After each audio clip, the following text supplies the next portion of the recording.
سلام علیکم. شما نازم درست می؟ حالتان خوب؟ پگاه ثبت ما هستا؟ ساعتی 3. نزدی همون تئاتری کمال خوجندی. ساعتی 3. لباس فرقش نه؟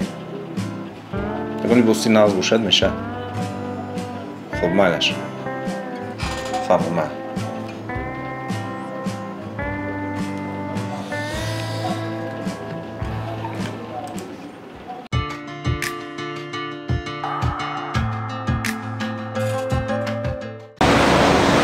Telefonаш недоступен.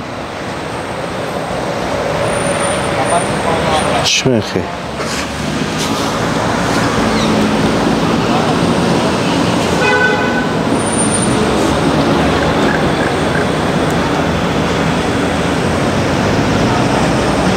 Saat az daha mı güzelsin? Bahadır bu çok kar. İki ne budu? İki ne budu? Güzel şey.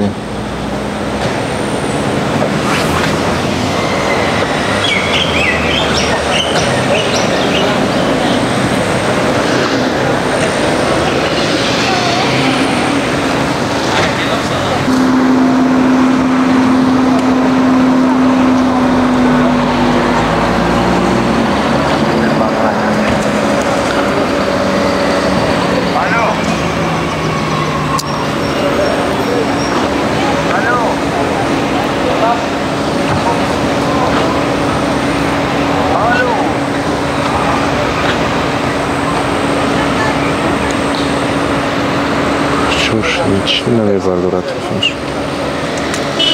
سلام.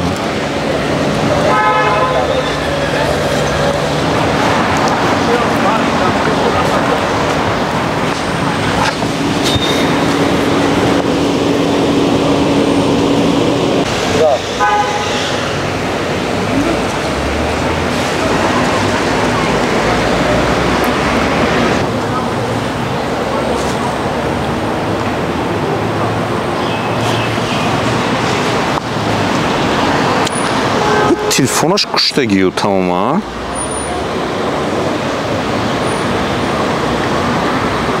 Вақти гуфтагӣ ба омадан дар кор диохир. 8 соат мепоем мо.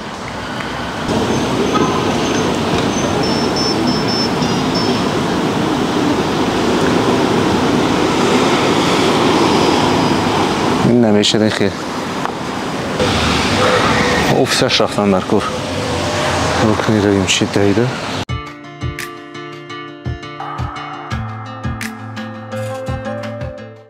дӯстони азиз, тамошобинони арҷманд, мо наздик 1 соат интизор шудем. аввал дар корхона занг задем ки мувофиқат кунем ки омодагӣ ҳастанд, наомодагӣ ҳастанд ва наздик ба 1 соат, яъне зиёдтар аз 40 дақиқа дар ҷои таъиншуда интизор шудем. Баҳодур Илҳомӣ нестанд дигар. Телефон куштагӣ намебардоранд ва ҳозир мо тасмим гирифтем ки ба ҳамон ҷои корияшон, ба театри Навраз биёем, яъне офисашон равем ва бинем ки чаро Баҳодур Илҳомӣ ба вақти таъиншуда ба барнома намебиёянд. бинем ки бо чӣ кор машғул ҳастанд. агар аз он ҷо ёфта натавонистем, ҳатман хонашон мерем. хонашон ҷаҳонгир ба фикрам тарафи Шолкамин аст. маҳаллаи Бофанда медонем, мо хонашонам медонем. агар ёфта натавонистем аз ҷои кор, ҳатман хонашонам меравем. шумо моро пайгирӣ кунед.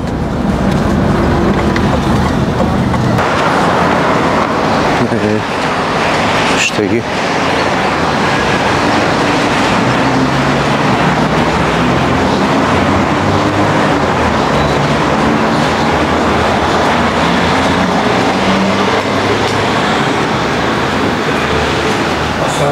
Салом алейкум. Баҳодурҷон ҳаминҷа мемӣ? ҳаминҷа мо даромад. ҳозир даромадамми? ҳозир омадем. Телефонашон куштагӣ. Хайр, раҳмат. Ҳа, медонам.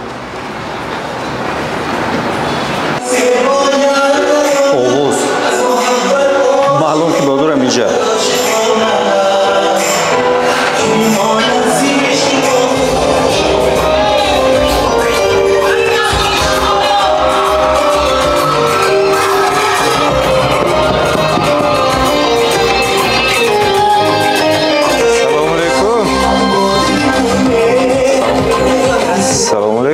Assalomu alaykum. Shoma nazim. Shoma deydi. خوشه Shamolar bijo. کجا و شما گشته تلفن نمیبرداره تلفنتون کشتگی پر را Telefonam kujanda boshlabdi. امروز ما سیامکا ما بود و ثبت ما بود امروز 27 Extano ayodam brondasti uzrde yako. Ma hame konserti go'yd. Chiqdi raso qashog'la shu tinni. Montaji همین که بیزو کاش به کار کردش. نه مایل شوخی ما امروز نقشه کرد نه نه نه نه نه میستاد کامera میستاد چون که ما پیش از این نیز بود چقدر ثبت ما بود به شما تلفن میکنیم تلفن نه مایلش ما میریم نباشد امروز نمیتونید نه امروز از معرکه هم هر گوید این شبکه از این وقت ما کم ما همین آخرش ما نیز بود آخرش به کار کرداشم ان شاء الله من رسای نزدیک بشه میبرد به ازرده ما آسیر کاری فراموش شده ما این روز نقشه کرده بودیم خبید فردا سیام کنیم میشه نه پگو به فکرم من توی دارم پگو روزر هیگو بینه چی نه انیخ توی داشتیم و پگو نمیتونیم چیکار کنیم یا بعد از توی کنیم دیر میشه نه دیر میشه توریگ میشه برای همین بیاید پگوی دیگر نباشد میکنیم سنه 29 هم ثبت میکنیم مالش بیاید دیگه لیکن نه بیزاتی تلفنتون رو بردارید صحبت میکنیم خوب شده است خواهی شما برای کن چای نکردم اکا نه مالش وای کنید نباشد وو میخوریم خبو مالش خب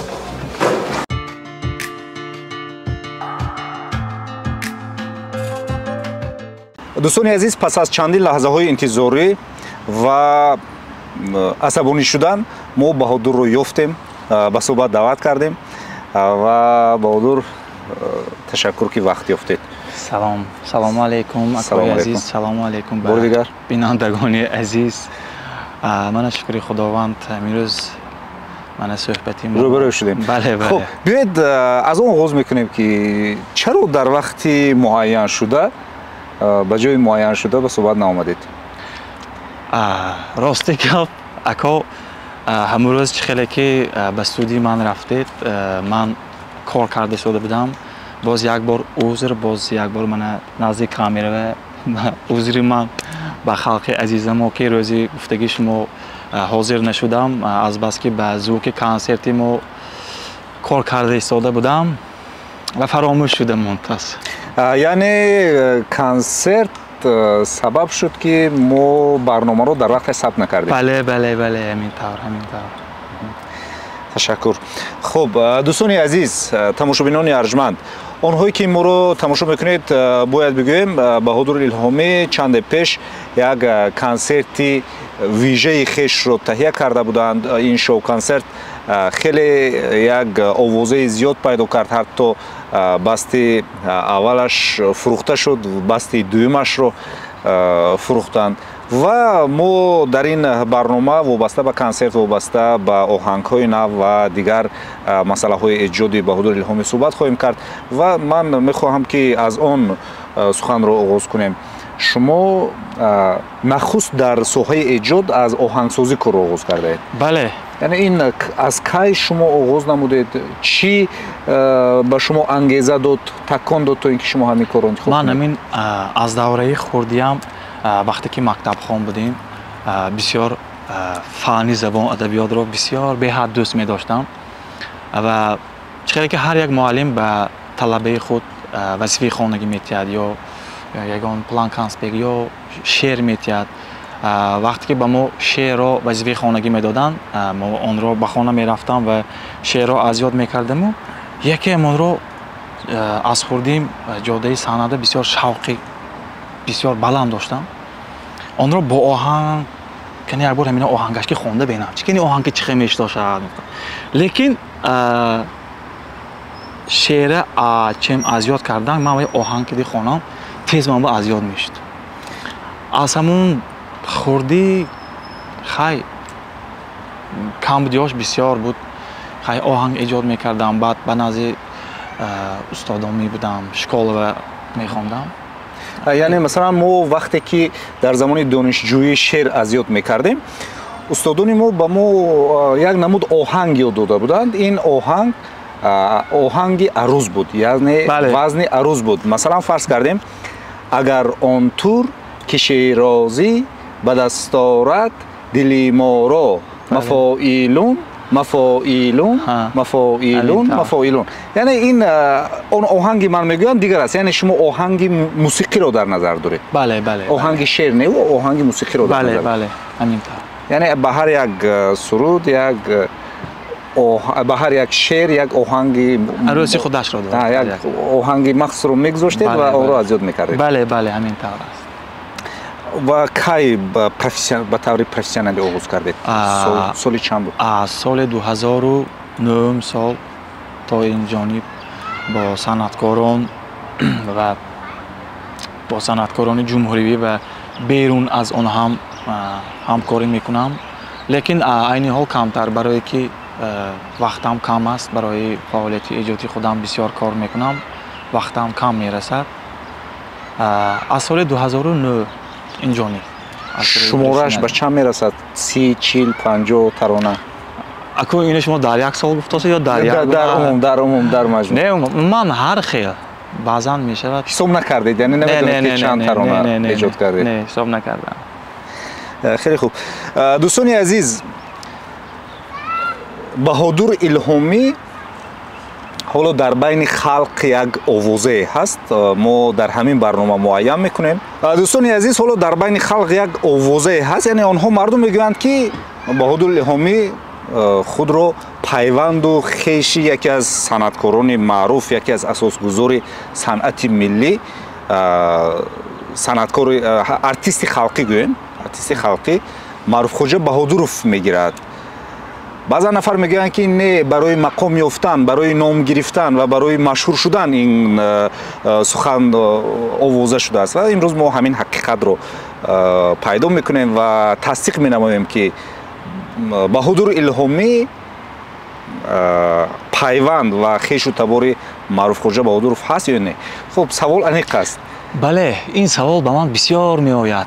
یا بعضا کس روی راست روی میگن یا گپ شده میبود که شما وایمی معروف خوجا بهادروف به کی میشی؟ من به بابای عزیزم روشان شاد باشد، حافظی خلقی اتحاد شوروی معروف خوجا بهادروف ابیره میشوم. ابیره یعنی که از طرف دخترشان، من باز یک بار دیگر بینندگان به میگم، دختری کلانی معروف خوجا بهادروف این بیبی من میباشم. نامشون چی بود؟ نام بیبی من صنوبرخان. صنوبرخان یعنی دختری کلانی. دختری کلانی اولین فرزندشان میباشند در عائله. من با بابای عزیزم ابیره میشم. از همان دخترشان مادر شما تولد شدند؟ پدری من تولد شدند. پدرتون تولد بله شدند. همینطوره. پدرتون تولد. لیکن ما در یک خانه تولد شدگیم. نامی من میراثی هست. وقتی که من خرد میشم ما در عائله دو کس تولد میشیم که در یک سنه. بعد میگویند که بابا کلانم نامی یکتش باید نامی پدرم میمانیم. خیلی نصیبی من بوده است. نامی من را بهادر خوجا میگذارند و 4 ینوری سال 1991. یعنی در شناسنامه‌تان نام شما بهادر نیست، بهادر خوجا است. یعنی همون معروف خوجا، همون یعنی همون میراثی نسبی هم آمده است، میراثی نام و نسبی هم تا این روز آمده است. بله در فرزنداشون یگان کس صنعت را پیشه نگرفتند، ولی شکر خداوند که ابیره نصیبی من بوده است. یک در برابر پخش شدن ابیره معروف خوجا بهادروف یک قصه دیگر نیست پخش شده از بین مردم. میگن که به دهن بهادر معروف خوجا بهادروف یعنی توف کردن، رمزی. این رمزی که گویا از پی من رود، از پی صنعت من رود. تو چه اندازه همینطور؟ لیکن بابایم در یک ویدیوشون اگر دیدگی باشید میگویند که بابا کلانی من عالم خوجا بودند. آن کس یکی از دوستانی استاد عزیز، استاد شش مقام صادرخان حافظ به خانه ما که لبی دریای سیر بود بسیار میرفتند. میگویند وقتی که бобоям мегӯянд ман хурд будам, падари ман ба даҳони ман туф карда будам.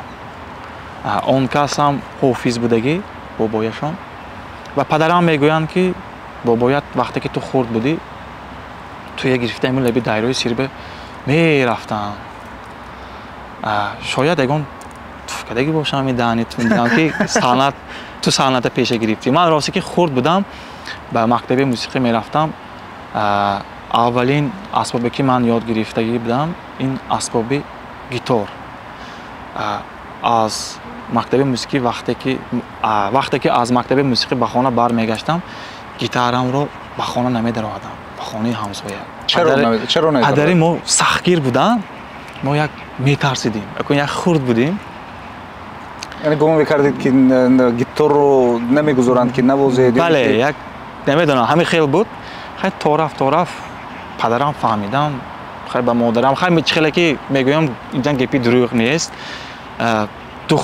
دخترها همه گپش دادا میگوید، پسرها مثال بو میگوید، چرا بو میرد که پدر به. همین خیلی بعد یه روز مادرم گفتن که من پدرت بگفتم. خواهی خانو در آوردن گیر. لیکن گیتاره اولین بار به من این مادرم خیلی دادگی هستم و خیلی که من در یاد دارید کدام سنه بود؟ برای چی خریده دادن؟ تخمینا زادروزتان بود؟ نه زادروزم نبود. راستی گپ ماهاش فکرم نیست، لیکن ماهی گرم بود وقتی که نیکو بود. ماجد ماهی ایول آگوست بود.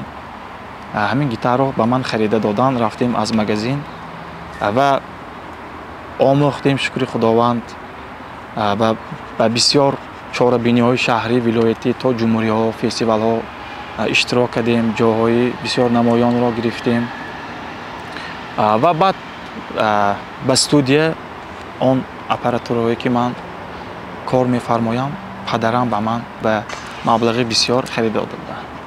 خیلی خوب. بیاید درباره آن صحبت میکنیم که شما کی خلاصه کردید که شما باید از آهنگسازی به سرایندگی گذارید، به حافظی گذارید و همین خلاصه کی بود و شما کی فهمیدید که باید این کار رو انجام دید؟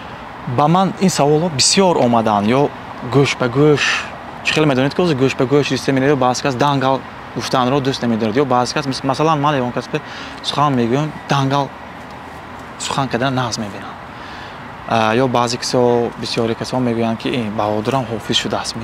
لیکن من از خردی اول راه حافظی را پیشه کرده بودم و به من استادان میگفتند که تو باید مکتب موسیقی را آموزی، هر یک اسباب را آموزی، چی بودنی شعر، چی بودنی سرود، چی بودنی هر یک رویه های، مثال راک چی خیلی میشد یا پاپ چی خیلی میشد یا ریپ چی بودنی ریپ، هر یک تی وای رو باید آموخته از خود کرده، بعد سرایندگی رو خیلی من شکری خداوند نصیب بوده است. من از سال 2020 لیکن من سال 2006 7 8 10 بسیار فستیوال ها اشتراک کردگی، مثلا افتخارنامه ها گرفتگی و در فاکولته صنعت هم همچون سرایندگی مردمی را خط کردم. یعنی شما بعد از اونی که دانشگاه خوندید، بعد از اونی که یک چند سرود رو تجربه کردید و فهمیدید که باید که خوانید؟ بله بله. خب ترانه محبت در بین مردم شما رو مشهور کرد. همین درباره همین سرود گپ میزنیم. تاریخش چگونه است؟ کی ثبت کردید؟ سرودی ترانه محبت این با یعنی که سرودی اولینی من بود برای خلق فقط پیشنهاد کرده. یکی از این پیش سرودها بودند؟ بله بله، سرودهای مادر پدر بودند در دوره های جوانیم، تاجیکستان وطن. این سرود پیدایشش همین که این سرود رو من بخشیدگی به تمام کلی عاشقان تمام دنیا بخشیدگی هستم. شعرش رو نوشتیم، آهنگش رو کردیم و بعد استاد محکمی بحریدین رو به استودیو دعوت کردیم، بعضی جاش رو شعر رو اصلاح کردیم. بعد با آهنگساز اکای عزیزی ما خرلا جان اسمتوف ман бояд номи он касро гуфтанам дар кор. Як чизи аҷоиб шуда буд ки рӯзи консерт аз ҳаяҷон фикри ман баромадӣ ки ман арзи сипоси худро нагуфта монда будам ва одам амал хафа шудам. узри ман.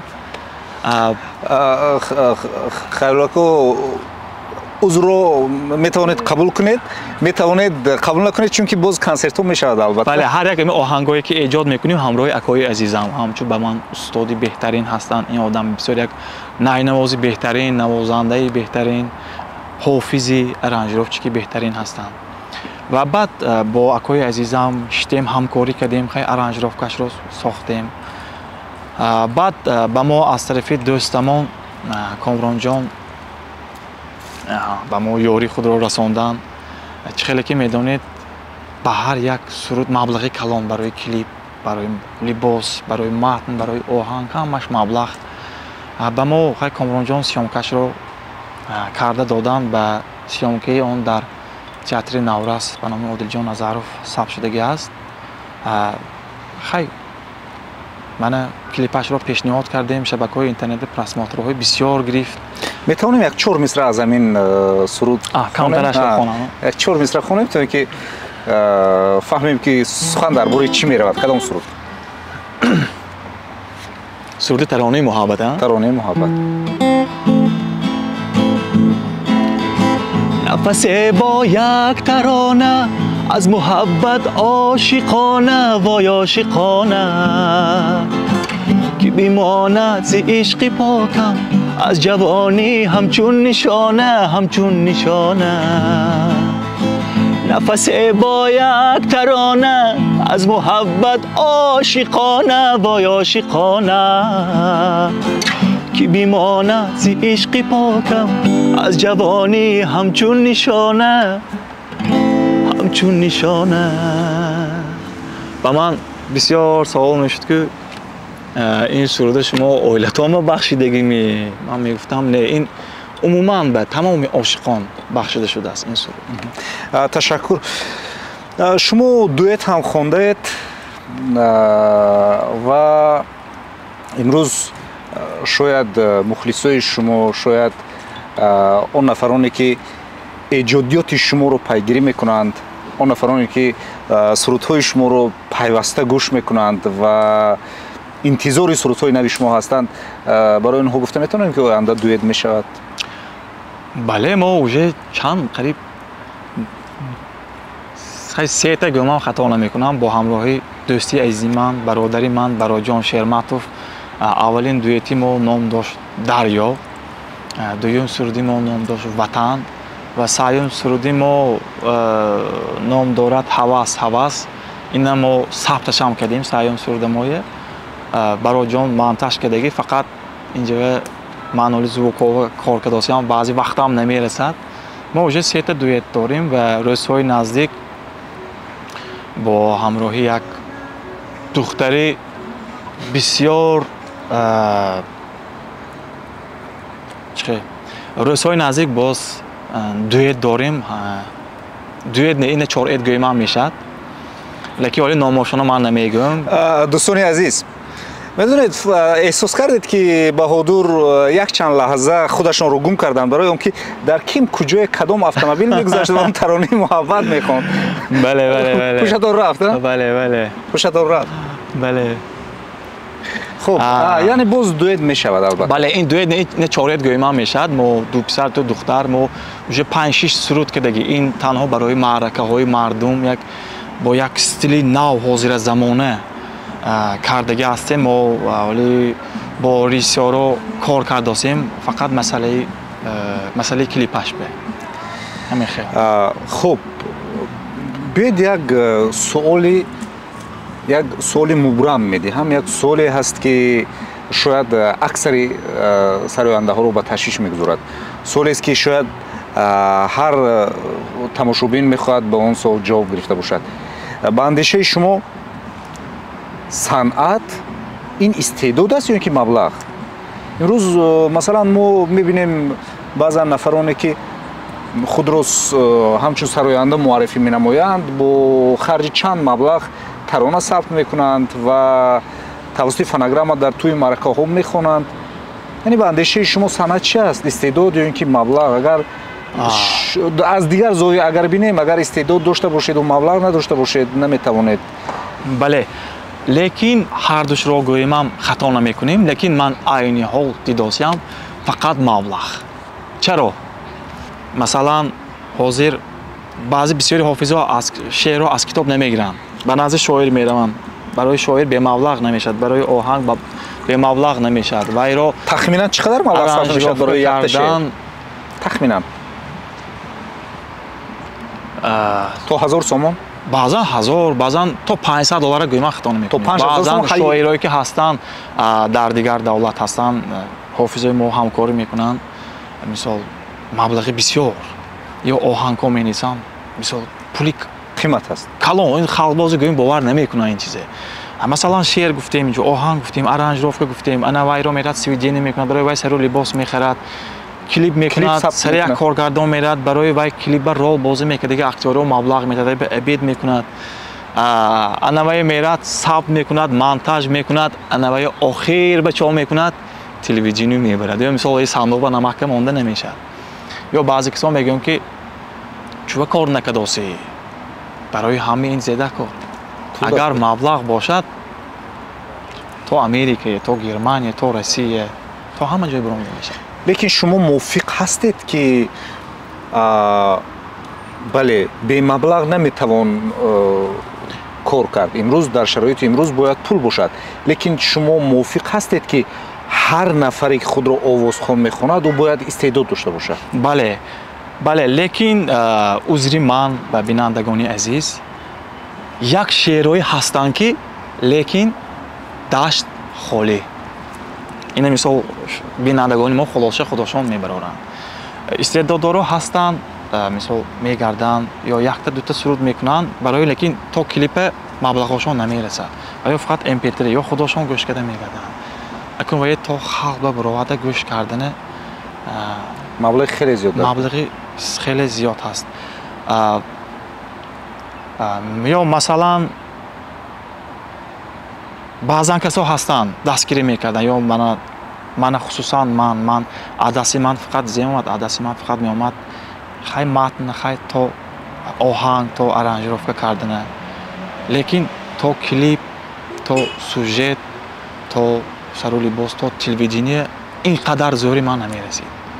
با دستگیری دوستان، با استادانی عزیز، با دستگیری اولش استادی من شیر محمد شیرمتف که مرا در وقت این کنسرت برای تلویزیون بسیار دستگیری میکنند و وقتی کنسرت بود برای من هر روز پرسیده می‌استادن که چیزی کم داری تای چه کنیم، چیزی گفته و روزی کنسرت ما رفتی بودن همراهی من بودم.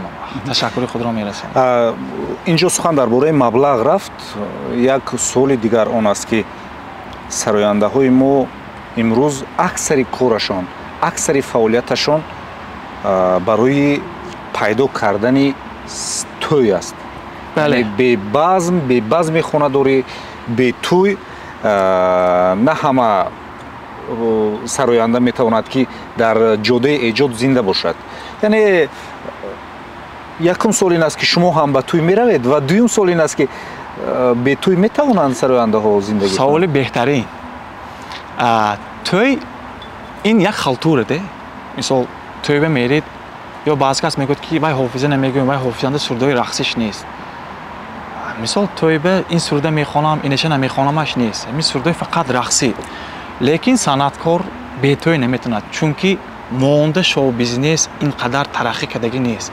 برای ما ترقی کردگی هست این شو توی یا بیزنس توی میگویند. این را هر یک صنعتکار به امیدی توی شده، مثلا سرود میبرد یا کنسرت میماند، هر یک دو دوزه کنسرت. این برای که توی من بسیار شود، یک من زندگی پیش ببرم، یا از کنسرت درآمد نمیشد. به ما بسیار سوال میدادن که کنسرت موندید، من دو سیانس پولا نرمال کار کردگیتون، لیکن یگان کس از کنسرت درآمد نمیکند. کمک باشد مثال زیان میکنند، نو لیکن درآمد نمیشه.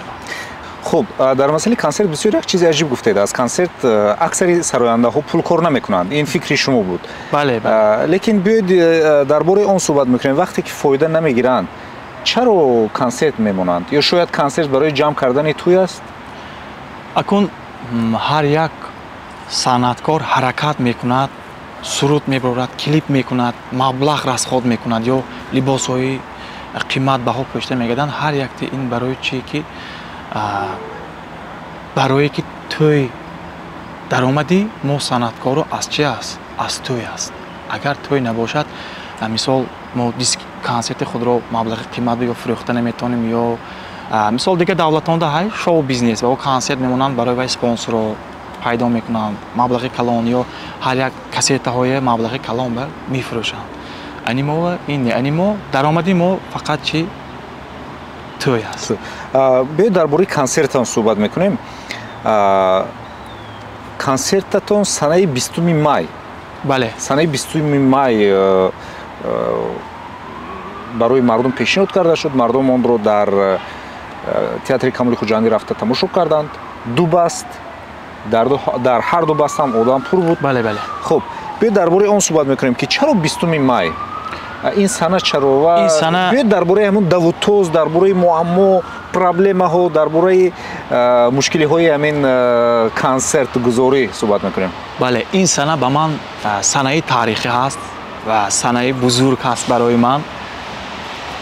مخصوص سنه 20 مای با من این سوالو خیلی گفتگی بودن که چی به تو 20 مای مونده یا من نوروز و ما اول نیت ما بود که در ماه مارت و این آرزوی دیرینه من بود.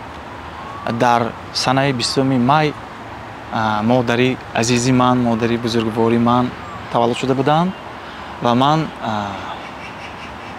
آرزو میکردم که من در روزی زادروزی مادرم یعنی که کنسرت میمونم. ولی من در کنسرتم دو ترانه خواندم با نام مادر. مثلا کنسرت ها همه یک تا سرود میخونن، من دو تا سرود مادر خواندم چون که زادروزی مادری من بود. چون کنسرت معماهای خیلی زیادی خود رو دارد. ساختن، تهیه کردن و اون رو به صحنه گذاشتن یک روند بسیار طولانی و مشکل هم هست. و تا توضیح همین کنسرت خسته نشده چی مشکلی ها بود؟ چی دشواری ها بود؟ لیکن من از سببی که ژیلانی که دی خواهشتان همچون خواهشم بسیار بود، همچون یک درایو که دی کار میکردیم. لیکن 400 خوب میکردم راستی گپ. روز داوی کنسرت بعد شب میاندیم حرکت میکردم که در کنسرت باز آهنگوی نو خوانم، باز اگه چیزایی نو کنم یا بعضا که سردایی که کلیپ کردگی بودیم ما بسیارش ما کنسرت به خواندگی ما نی فقط اساسا سردایی نو خواندیم برای که خلق بلیت میخرند میبیان که یک از کنسرتی ما بهره گرون برند و هر یک روزای ما همتون نمیگذشت و نمیفهمیدم. برای من یک ساعت یعنی که یک دقیقه با این میگذشته میرفت.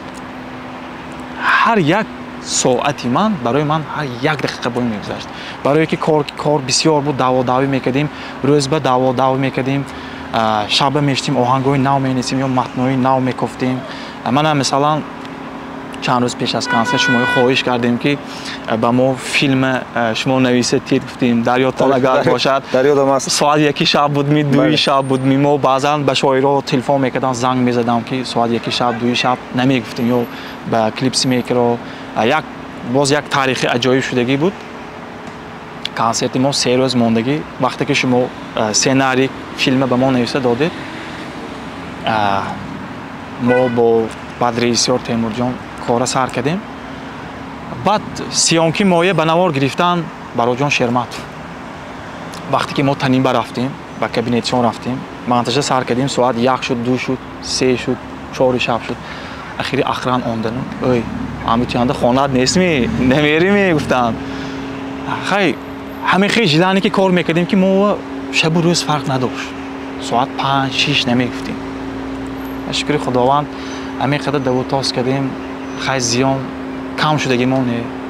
شکر خداوند تا تونستیم حرکت کردیم. خب як соли дигар тамошобинонро ҳамеша ба ташвиш мегузорад ва онҳо ҳамеша ба ҳаму ва ҳам дар шабакаҳои иҷтимоӣ менависанд. зеро ман мушоҳида кардаам ҳамон аккаунтҳои шумо дар Instagram аз он пур аст ки мепурсанд консерт кай мебарояд, консерт кай мебарояд. мо метавонем гӯем ки консерт кай мебарояд? консерт ман аз звукша худохоҳад шудам, света коррексияш биям кор кардосиян. Аниқтараш имрӯз сана 29 аст. имрӯз сана 29 аст. тахминан кай омода мешавад? фардо иншоаллоҳ дар шабакаҳои иҷтимоӣ, ҳамчунин дар телевизионҳо напаш. бале дар телевизиони танин ҳам хай соаташро оле мо бо устод маслиҳат мекунем. иншоаллоҳ насиб бошад пешкаши халқ мегардад. хуб, дӯстони азиз, барои он нафароне ки нав ба эфири телевизион пайваст шуданд, мегӯем ки суҳбати мо дар барномаи фурсати гап бо сарояндаи маъруф шинохта ва ҷавону пурэнерҷӣ Баҳодур Илҳомӣ идома дорад ва чанд соли дигар боқӣ монда ки ман мехоҳам бо Баҳодур онро раду бадал кунам ва албатта шумо шоҳиди ин суҳбату ин муколамаи бисёр ҳам ҷолиби мо ҳастед. Як сол барои шумо нақш офаридан ҷолиб аст? Мехоҳед нақш офарид дар филмҳо? бале чӣ бане умуман тамоман умуман маҳорати актёрӣ доред шумо?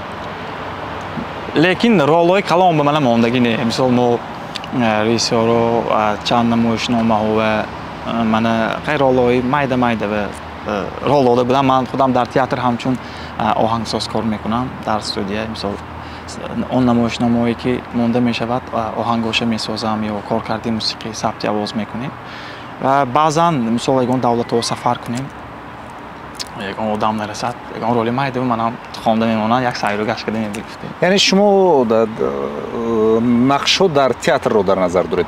ман мехоҳам аз шумо пурсам ки дар синамо чӣ? Дар синамо хоҳиши нақш офариданро доред? бале дар кино ягон бале чӣ бане худатонро дида метавонед дар нақши ягон қаҳрамон? бале Баҳодур, шумо гуфтед ки ман албатта метавонам ки дар синамо нақш бозӣ кунам, лекин медонед ки истеъдод лозим аст барои нақш бозӣ кардан ба ин ё он фарз кардем образ. Истеъдод лозим аст. Вай масалан он эпизодҳои хурде ки дар театр гуфтед ин чиз нест, ва як образ аст, як кор аст, як кори калон аст. шумо метавонед худи ҳозир ягон нақш бозӣ кунед барои мо, масалан чун кастинг кунем шуморо барои филмҳо, барои мисол барои оянда. чӣ хел гаҳоси досимако ман шумо чанд бор гуфтам ки ҳамин коратонро накунед. чӣ хел шумо одам хел нашудастед? Баҳодур ҷон,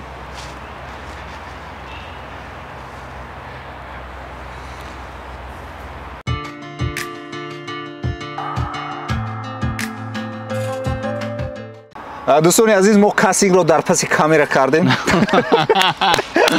бошаку халқ метияна кастингро дар паси камера кардем. лекин ман худамам рӯзҳои наздик дар филмҳо, дар ягон филм албатта интизор шавед. хуб Баҳодур, ман ҳеҷ гумон накардам ки шумо хеле зуд асабӣ мешавед бовар кунед. не ин наку як ман образ бадаронда рафтам. ман худамам узр мепурсам ки шояд ки ҳамин бозӣ кардани шумо ин як вай буд, як нақш буд шояд. ҳай омаде ҳамин гап омаданам. хеле хуб. хуб биёед Баҳодур, дар бораи як чизи охир ман мехоҳам суҳбат кунам. ман мехоҳам барои тамошобинон ин маълумотро пешниҳод карда бошем. ман духтари шуморо дар чанд клиптаронаҳо дидаам. ҳатто як қиссаашро ҳам шунидам ки дар театри Камоли Хуҷандӣ вақте клиптаронаи Шермуҳаммад Шерматовро сабт мекардед, ӯ бо исрор мехост ки рақс кунад. дар бораи ҳамин қисса суҳбат кунед. ин архива ба фикрам шумо аз кантри устод Шермуҳаммад Шерматов дидагӣ. бале ин тахминан 1-2 сол пеш буд. дар театри Камоли Хуҷандӣ як суруди бисёр як рақсе доштан, попурӣ. ҳаминро сабт карда истода буданд ки як таърихи аҷоиб дорад. ман ҳамун рӯз ҳамроҳам духтарчама гуромадагӣ будам. ҳамун рӯз детсадаш одиқ буд. баъд раққосаҳо рақс кардан қариб 5 соат ин клип тӯл кашид. баъд раққосаҳо гуфтанд ки мо монда шудем. баъд устод гуфтанд хай дам гирифтам, бас имрӯзаш бе. баъд духтарчам баромад мегӯяд юҳ ман инҷо рақс мекунам. خیلی گفتم برای اون کلیپس میکر گفتن خیلی کمتر برای آلده کردنش همین رو سیامکه کنگم سر و لباسی همین ها باید میپوشن بعد همون روز خانه رفته لباسش گراه آمده پوشاندیم همه این بر رقاصا پایده ایستاده است لیکن رقاصه ها گپی کلیپس میکر نگیف همین برانده رقص کرد بعد دخترچه‌ام که رقاصه هایم باید قطعی من رقص کنند رقاصا چه خیلی رقص کرد دخترچه من چه خیلی رقاصا چه خیلی رقص کرد همونه فهمیدش به گفتگی بوده است اما چه خیلی رقص کرد همراهی همه ها رقص کرد و استاد همونجا گفتن که قایه که گپی کلیپس میکر نگی فیلم رقاصا 5 ساعت ما مونده شدیم پاچه ما در کرد این دخترچه گفتگیش به همش آجاش پتاس کرده خیلی گفتن یک تاریخ عجایب داره خب حتی یک سرود هم همونجا خونده اید شما مینوازید و دخترتون میخوند بله این سرود زادروزی وطن بود شاید یا سرود مادر بود بودن و زادروزی مادرم بود و این اصلا با زادروزی مادرم خوانده بود این اصلا همراه خواندن مادرکا بود از بس که مثال نوت‌های خرد و کلان موافقت نمی‌بود برای همین من خواستم دخترچه‌ام رو خواننده ثبت کرده و زادروزی مادری عزیزم سینی 50 سالگیشان بود ما همچون ارمغان سرود تحفه کردیم گوش کنید بهادر چرا دختر شما همون سرود رو برای مادر خودش نخواند تا جایی که ما میدونیم این روز شما تنها زندگی میکنید از زنتون جدا شده اید چی سبب شد خیلی اینش نمیگم شرط نیست عین حال لیکن اولادار نیستم خیلی این رو میپوشیم نه بیاید کمی روشنی میاندازیم که چی بود چی شد چرا فرزند شما تنها کلان شده ایستاده است کمی هم باشد باید کشویم خیلی من زیگم مکو با هم ناومدیتون یا چی شد خیلی یک نگاه خیلی این را زمین کن یک دیگر نفهمی شد یک دیگر نفهمی اویله مثال بسیار جوانانی ما مثال کم بودی هر یک انسان خیلی ما یاشکی هستیم خیلی خطاگی کردیم از طرفی البته که این از طرفی یک کس نمیشد از طرفی دو کس میشد خیلی نصیب تقدیر بود است و زودی زن گرفتن نمیخواهید نه نصیب انشالله داخل مجموعه توی به دعوت میکنم انشالله حتما دوستان عزیز ما در اینجا برنامه رو به انجام میرسونیم برایتون تنصیحاتی و خانوادگی تمام میکنیم امروز ما یک صحبت خیلی جالب و گوارا رو با بهادر الهامی داشتیم و من فکر میکنم که برایتون اطلاع جالب برایتون معلومات و البته قصه های عجیب رو از بهادر الهامی شنیدیم و در نهایت برنامه من از بهادر جان خواهش میکنم که یک سرود بسیار خوبی شما در همون کنسرت یک چی میگیم عکس الانقلاب شد یعنی مردم ریاکسیا کردن و حتی فرزند من عبدالله هم همین سرود رو از یاد میدوند با فکرم نامش کدام محبت ترانه ها بله این سرود یک تاریخ عجایب دارد بسیار یک آهنگ جالب است خیلی چهار خطارش رو مرحبا ترانه ها نفس نفس بخوانم آنچنان برای تو برای عاشقان به حرمتی روزهایی رفتم ترانه ها نفس نفس بخوانم آنچنان برای تو برای عاشقان به حرمتی روزهایی رفتم ترانه ها دوستان عزیز، در همین فرصت، در همین لحظه برنامه فرصتی گپ به انجام میرسد. برایتان تنسیتی و خانوادی تمنا میکنیم. سربلند و پیروز باشید و ما رو در شبکه‌های اجتماعی، تلویزیون تنین و دیدگاه پیگیری نمایید. برنامه‌های ما رو پیگیری کنید، زیرا ما با شخصیت‌ها، با نفرهای کلیدی از معما، مشکلی و قصه‌های جالب برایتان برنامه تهیه میکنیم. خیر، خداحافظ.